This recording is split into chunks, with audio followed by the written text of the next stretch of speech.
मुद मंगल में पूजनीय संत समाज,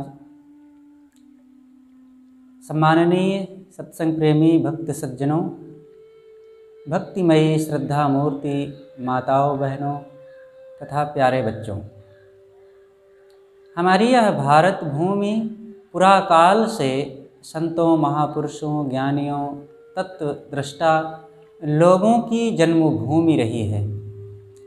यहाँ पर एक से एक ऐसे महापुरुष हुए, ज्ञानी हुए, तत्वचिंतक हुए कि क्या कहना। उन्हीं में कपिल कणाद, जैमिनी बादरायण, व्यास, वशिष्ठ, सनत कुमार, राम, कृष्ण, व्यास, बुद्ध, महावीर और कबीर, गोरख, भर्तृहरि जैसे अनेक महापुरुष हुए। वर्तमान में सदगुरु रामरहस साहेब, सदगुरु पूर्ण साहेब, विशाल साहेब, सदगुरु अभिलाष साहेब आदि जैसे संत परंपरा में लोग होते रहे। ऐसे संतों का समाज पर बहुत बड़ा प्रभाव है और बहुत बड़ी उनकी कृपा है। संतों के होने से अपने आप जनता उनसे प्रभावित होती है, ज्ञान, विवेक, विचार की प्रेरणा लेती है और इससे सबके जीवन में सात्विकता, प्रसन्नता, सद्कर्म की एक भूमि तैयार होती है, जिसके आधार पर लोग अपने कल्याण, शांति, साधना और सद्कर्मों के लिए प्रेरित होते हैं। इसका बहुत बड़ा योगदान है। अगर ये संत महापुरुष भी ना होते तो आज समाज की क्या दशा होती।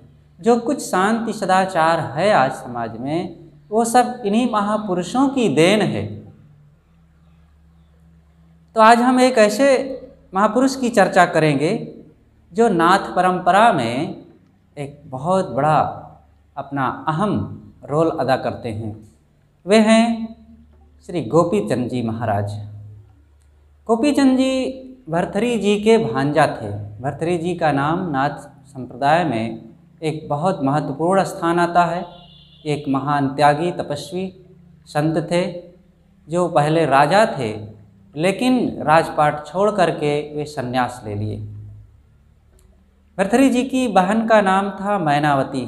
मैनावती भी एक बहुत तपोनिष्ठ और आत्मजयी देवी रही हैं। उन्हीं का बेटा गोपीचंद है। कहा जाता है जब मैनावती का तिलकचंद जी से जब विवाह के लिए रिश्ते जुड़ रहे थे, तभी मैनावती ने उनसे यह वचन ले लिया था कि हमारा आपका तभी विवाह संभव है जब हमारे आपके बीच में उत्पन्न संतान की परवरिश, उनकी पालन पोषण मैं खुद अपने अनुसार करूं। अगर आप ये मुझे वचन दें तब आपके साथ हमारा विवाह हो सकता है। तिलकचंद जी ने कहा कि ठीक है, कोई बात नहीं, हम आपको वचन देते हैं कि हम कोई हस्तक्षेप नहीं करेंगे, आप अपने अनुसार उसको पालिएगा। विवाह हुआ, कई संतान भी हुई। मैनावती ने उन बच्चों को बचपन से ही आत्मज्ञान के उपदेश दे दे करके सन्यासी बना दिया। कहा जाता है लोरी में ही उन्होंने बच्चों को सुनाया कि बेटा तुम शुद्ध हो, बुद्ध हो, अविनाशी हो और ज्ञान स्वरूप शुद्ध चेतन हो। तुम अपने आप को पहचानो, इस संसार से पृथक हो तुम। संसार एक पराई जगह है, ये दुख और क्लेश की जगह है। यहाँ तुम अपने कर्मों के कारण आ गए हो, नहीं तो ये तुम्हारा देश नहीं है। इस प्रकार से आत्मज्ञान की बातें उनको सुना सुना करके बचपन से ही सन्यासी बना दिया। एक बच्चा माँ के पास रहा जिनका नाम था गोपीचंद। गोपीचंद बड़े हुए और राजकाज भी संभालने लगे, लेकिन माता को यह बात सदैव कसकती रही कि मेरा एक बेटा ये संसार के कीचड़ में अभी पड़ा हुआ है। यह भी सन्यासी होकर के आत्मज्ञानी होता, अपना कल्याण करता तो कितना अच्छा होता। तो उन्होंने बच्चे को भी संसार की वास्तविकता गोपीचंद को भी बताना शुरू कर दिया। संसार कैसा है या झूठा, क्षणभंगुर, परिवर्तनशील, दुखों से भरा हुआ, विजाति, क्लेश से भरा हुआ। तो इस प्रकार से यहाँ की असारता, क्षणभंगुरता के बारे में वो चर्चा करती। धीरे से गोपीचंद जी के भी मन में जैसे आग राख से ढकी हो और हवा का झोंका पाते ही राख उड़ जाए और आग चमक उठे, वैसे ही गोपीचंद के मन में वो सुप्त वैराग्य की किरणें चमक उठी और उनके मन में भी यह भाव होने लगा कि मैं भी इस संसार की क्षणभंगुरता और यहाँ की दुख रूपता से ऊपर उठ करके आत्मा की उस जागृत स्थिति में पहुँचूँ और आत्म कल्याण का काम करूँ। माँ ने कहा कि बेटा, जब तक गुरु दरबार में जाकर के तुम आत्मनिष्ठ नहीं होगे, सत्संग, साधना और चिंतन मनन करके स्वरूप को नहीं पहचानोगे, यह संसार में जन्मते मरते तुम्हारा समय बीतता रहेगा और आज जैसा ये समय फिर से आने वाला नहीं है।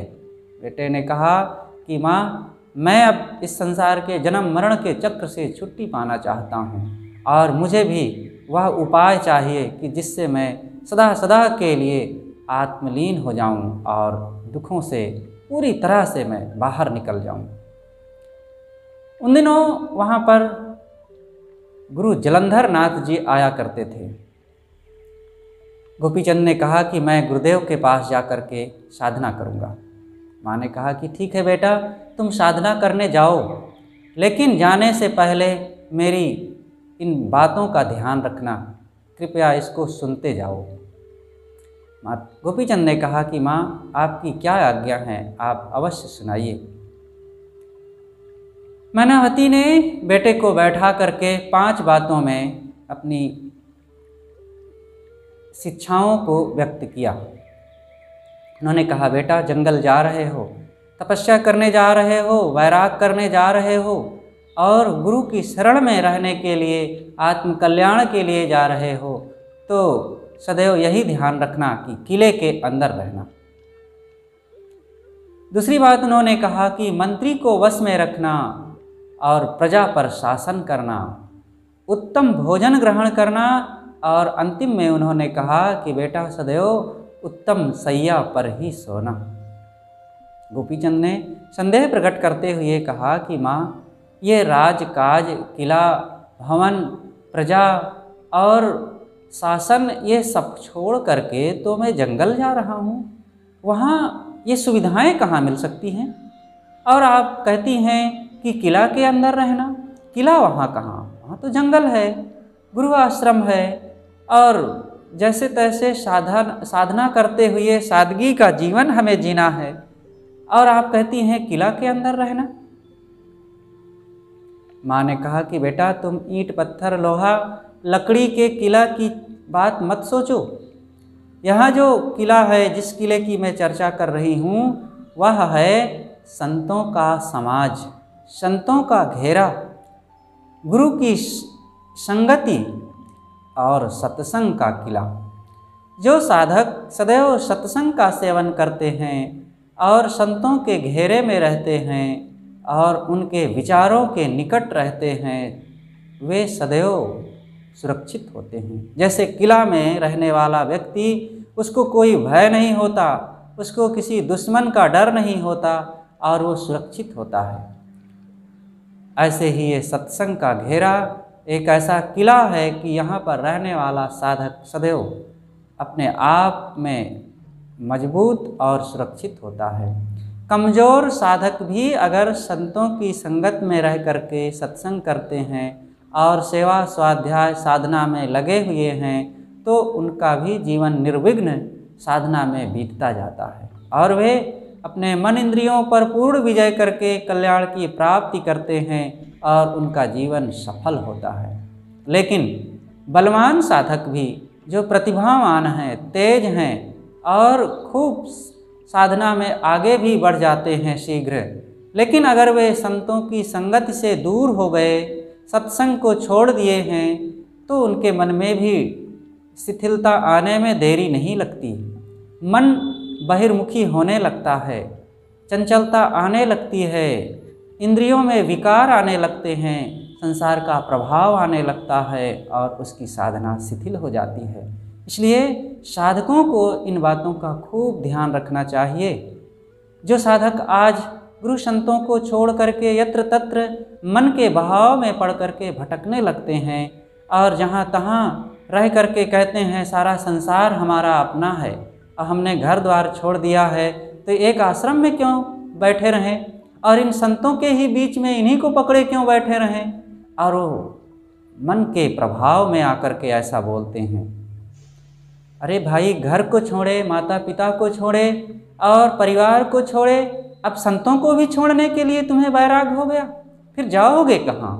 ये मन ऐसा बहाएगा, मन ऐसा पटकेगा और ऐसे अंदर में शत्रु बैठे हुए हैं कि हम कहीं के नहीं रह जाएंगे। इसलिए जो मैनावती ने बेटे के लिए शिक्षा दिया है आज से 1000 वर्ष पूर्व गोपीचंद के लिए, वो कितना आज भी प्रासंगिक है और सदैव ये प्रासंगिक रहेगा। जब तक साधना, शांति और मन की बातें रहेंगी और मनुष्यों की ये सभ्यता रहेगी, कल्याण की ये प्रथा रहेगी, तब तक यह बात वैसे ही लागू रहेगी।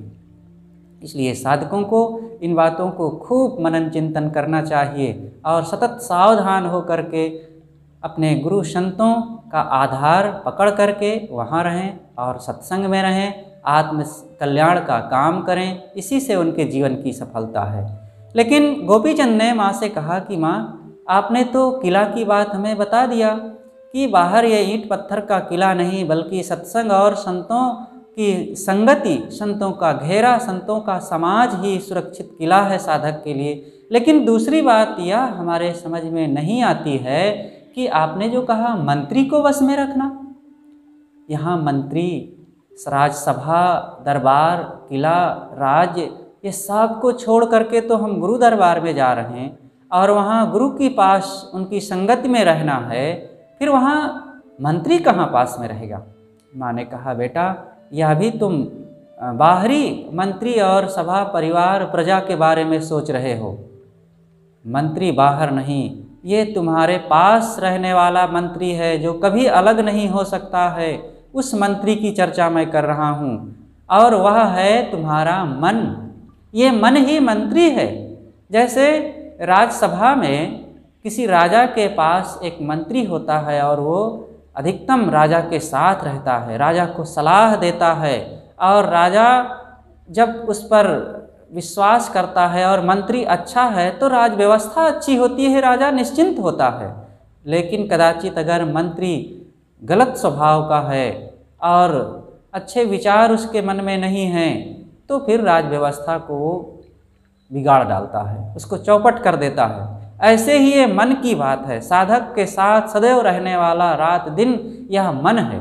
हम दुनिया में किसी से ज़्यादा संबंध रखते हैं, बात करते हैं, चर्चा करते हैं तो वह है हमारा मन। हम मन से रात दिन बात करते हैं और उसी के साथ रहते हैं। अगर ऐसा ये अभिन्न मित्र जो हमारा है ये दूषित कहीं हो गया तब तो चौपटा अध्याय है, पूरी तरह से हमारे जीवन में दुख ही दुख रहेगा। लेकिन अगर यही मन को अच्छा बना लिया गया, अच्छे विचार, संगति, कर्म, स्वभाव, आचरण अपना करके इसी मन को पवित्र कर लिया गया तो यह मन अत्यंत कल्याणकारी हो जाता है और पूर्ण शांति, सहयोगी, रक्षक हमारा हो जाता है। इसलिए बेटा, तुम इस मन रूपी मंत्री को सदैव वश में रखना। ये मन ही तुम्हारा मंत्री है और जब इसको ठीक रखोगे, ये अच्छी सलाह देगा और अच्छे ढंग से इससे काम लोगे तो फिर तुम्हें कोई कष्ट नहीं होगा कभी और सदा सुखी रहोगे। तुम्हारा भक्ति, ज्ञान, वैराग्य, साधना और पूरा जीवन सफल हो जाएगा। गोपीचंद जी ने माँ को प्रणाम किया और कहा कि माँ, आपने ये बात बहुत मार्मिक बताया और मैं अपने जीवन को ऐसा ही बनाऊंगा। लेकिन यह तो बताओ कि आपने जो तीसरी बात कहा कि प्रजा पर शासन करना, ये प्रजा कौन सी है? प्रजा यहाँ हमें गुरु संतों के पास जाने के बाद प्रजा कहाँ मिलेगी? वहाँ तो संत मिलेंगे जो कुछ हैं और उनके साथ रहना है और उसमें तो हम उनकी सेवा, संगति और उनके चरणों में रह करके कल्याण का काम करना है। फिर वहाँ प्रजा कैसी? माँ ने कहा, बेटा, वह प्रजा कहीं बाहर नहीं है, साधक बाहर का राजा नहीं होता है, साधक भीतर का राजा होता है। और भीतर में उसकी इंद्रियां हैं और इंद्रियां ही प्रजा है। और जो इंद्रियों पर अपना अधिकार रखता है, उस पर अपना शासन करता है, उसको अपने अनुसार चलाता है, तब उसकी प्रजा सदैव सुखी होती है और फिर प्रजा उस राजा की सदैव रक्षा करती है। तो उन इंद्रियों को, तुम्हारे पास जो 5 ज्ञानेंद्रियां हैं, उन पर शासन करना। वो 5 ज्ञानेंद्रियां कौन कौन हैं? वो हैं आँख, नाक, कान, जीभ, चाम। ये 5 ज्ञानेंद्रियां पंच विषयों के पथ पर निरंतर चलती हैं। लेकिन जो साधक इन इंद्रियों को स्वश नहीं रखता और इस पर अपना अधिकार नहीं रखता, इस पर कंट्रोलिंग नहीं रखता है, तो उसकी इंद्रियां विपथ में जाकर के गलत विषयों को ग्रहण करके साधक को चंचल बनाती हैं और दुखी कर देती हैं। और साधक की साधना में बहुत विघ्न पड़ता है और साधना उसकी सब नष्ट हो जाती है। इसलिए साधक, प्रजा तुम्हारे लिए बहुत महत्वपूर्ण है और प्रजा पर अच्छा प्रभाव रखना, अच्छी तरह से शासन करना।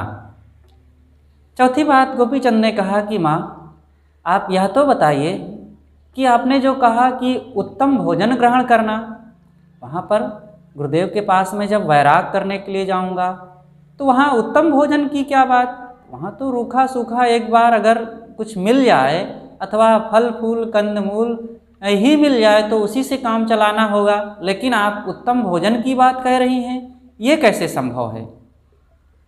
माँ ने कहा, बेटा, उत्तम भोजन का मतलब है कि जब ज़रूरत पड़े, भूख लगे और उस समय जो कुछ मिल जाए वही उत्तम भोजन है। उत्तम भोजन उसे नहीं कहते हैं जो कीमती भोजन है और जो अनेक प्रकार से मेवे, मिष्ठान, रसमलाई, खीर, पूड़ी, हलवा आदि है, इसे उत्तम भोजन नहीं कहा जाता। अगर भूख ना हो तो इन चीज़ों के मिलने का क्या प्रयोजन है? ये खा करके शरीर में हानि ही पहुँचाएंगे।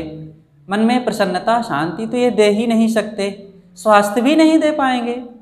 लेकिन जब भूख हो और उस समय कुछ भी मिल जाए, रूखा सूखा, वही उत्तम भोजन होता है। इसलिए बेटा, सदैव भूख पर ध्यान रखना। भूख होनी चाहिए, समय से खाओ। भूख लगने पर फिर वही शरीर में अच्छा रस पैदा करेगी, शरीर को स्वास्थ्य देगी और मन में प्रसन्नता देगी और फिर साधना में उत्सुकता बनी रहेगी, साधना अच्छे ढंग से बनेगी। इसलिए भूख लगने पर जो सादा कुछ मिल जाए वही उत्तम भोजन है। इसलिए बेटा, सदैव भोजन पर ध्यान रखना, उत्तम भोजन ग्रहण करना। गोपीचंद ने कहा कि माँ, आपने ये बहुत अच्छी सीख हमें दिया कि भूख लगने पर जो कुछ मिल जाए वही उत्तम भोजन है। मैं तो समझ रहा था कि कीमती चीज़ मिले और अधिक से अधिक मिले तो उसको खाने से शरीर ठीक रहता है। लेकिन आपने जो ये बात हमें बताई कि भूख लगने पर सादा गोदा जो कुछ मिले वही महत्वपूर्ण है, अत्यंत यह उचित बात है। 5वीं बात पर उन्होंने संदेह प्रकट करते हुए माँ से कहा कि माँ, आपने जो यह कहा कि उत्तम सैया पर सोना, तो ये उत्तम सैया वहाँ कैसे संभव है? वहाँ पलंग, गद्दा और मखमली चादर, रजाई, कालीन, तकिया आदि ये सब कैसे मिल सकता है? वहाँ तो एक बार टूटी खाट या चटाई मिल जाए यही पर्याप्त है, नहीं तो ज़मीन पर घास बिछा करके सोना पड़ेगा। और फिर आप उत्तम सैया की चर्चा कर रही हैं। माँ ने कहा, बेटा, उत्तम सैया का मतलब है जहाँ पर हमारी ज़रूरत की पूर्ति हो जाए, जहाँ पर नींद लग जाए वही उत्तम सैया है। और जब नींद रहेगी, साधना करते हुए, सेवा भजन करते हुए, सत्संग करते हुए, ध्यान करने के बाद जब शरीर थक जाए तो विश्राम की आवश्यकता पड़ेगी। और फिर जब नींद लगे तो जहाँ तुम रहोगे, जो कुछ तुम्हारे पास रहे उसी को बिछा करके और सो जाना, वही तुम्हारे लिए उत्तम सैया होगी। और तुम उत्तम सैया के लिए लालायित रहो और प्राप्त भी कर लो, लेकिन नींद नहीं है तो फिर वो सैया क्या करेगी? नींद नहीं लगेगी, विश्राम नहीं मिलेगा। और जो साधक सोने के नाम पर सदैव लेटा ही रहेगा, वो साधना कब करेगा। इसलिए सदैव सावधान रहना चाहिए साधक को। अनावश्यक बिस्तर पर पड़े पड़े समय बर्बाद ना करे। सोने का अपना समय होता है। समय से सोने के पश्चात खूब साधना, सत्संग, स्वाध्याय में अपने आप को समर्पित रखो। सबसे पहले है कि सेवा करो। साधक को सेवा में खूब प्रवीण होना चाहिए। इससे कई फायदे होते हैं। सबसे पहला फायदा तो यह है कि जो कुछ करते हैं वो कार्य संपन्न होता है। दूसरी बात, इससे दूसरे जो साथी हैं हमारे संत, गुरुजन या परिवार के लोग, उनको बड़ी प्रसन्नता होती है हमारी कर्मठता, कार्य कुशलता देख करके।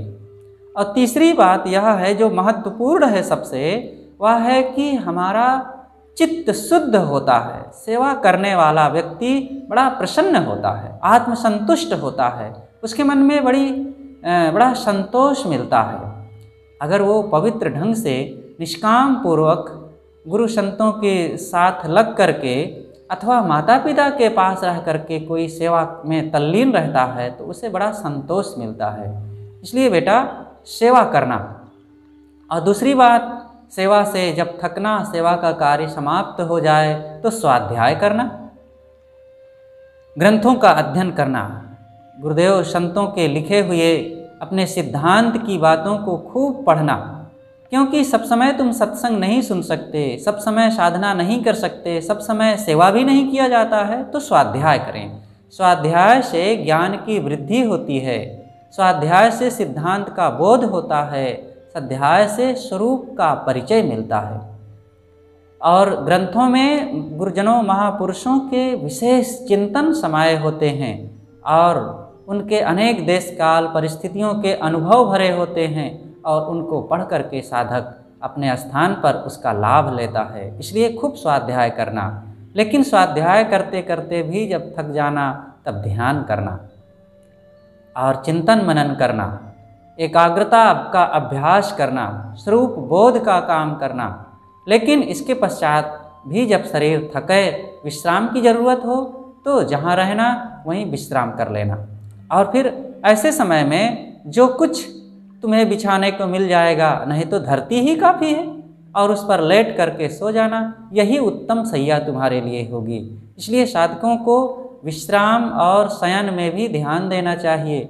जो अनावश्यक ज़्यादा समय लेटे रहते हैं और आलस प्रमाद में समय बिताते हैं, वे भी साधना नहीं कर सकते। सोने का अपना समय होता है, सोना आवश्यक भी है, लेकिन सोने के नाम पर समय को नष्ट करना ये ठीक नहीं। कितने साधक होते हैं सोने के समय में सोते नहीं, और जब सेवा, स्वाध्याय या साधना का समय होता है तब कहते हैं कि हमें अभी सोना है, विश्राम करना है। तो ये समय का व्यतिक्रम करके कभी भी ना कोई व्यवहारिक क्षेत्र में सफल हो सकता है और ना परमार्थ में आगे बढ़ सकता है। इसलिए साधक को इन बातों को ध्यान रखना चाहिए। तो यहाँ पर मैनावती ने अपने बेटे गोपीचंद को वैराग्य का उपदेश देते हुए, गुरु आश्रम में भेजते हुए जो उपदेश दिया है वो साधकों के लिए अत्यंत महत्वपूर्ण है। हम सब इन चीज़ों को मनन करें और जीवन में इनका उपयोग करें। गोपीचंद जी के लिए कितना मैनावती जी ने उपदेश दिया और कितना गोपीचंद ने पालन किया, ये तो खैर वे जाने। लेकिन इन शिक्षाओं से वर्तमान में साधकों को बड़ी प्रेरणा मिलती है। हम सब लोग भी इससे अपने जीवन में एक आदर्श लें और अपने आप को भी जागृत करें और साधना सत्संग में मजबूत करें, क्योंकि ये हमारी मजबूती, महापुरुषों का जो चिंतन, उनका जो अनुभव, उनके द्वारा जो शिक्षाएं मिलती हैं वही हमारी थाती है। और उनका जब हम भरपूर उपयोग करते हैं तो अपने आप हम बहुत धनी हो जाते हैं। माता पिता या पूर्वजों का मिला हुआ धन जमीन ही हमारी संपत्ति नहीं है। उनके सिद्धांत, उनके कर्तव्य, उनकी शिक्षाएं और उनके उपदेश वो सबसे बड़ी हमारी संपत्ति है। और उस विरासत का अगर हम उपयोग करते हैं और उसको जीवन में जब लाभ लेते हैं तो निश्चित ही हम बहुत ही धनवान हो जाते हैं। और उनकी सुरक्षा करना हम सबका कर्तव्य है और सुरक्षा यही है कि हम भी वैसे अपने जीवन को बनाएं। बस अपनी बातें यहीं पर मैं समाप्त करता हूँ। बोलिए सद्गुरुदेव की जय।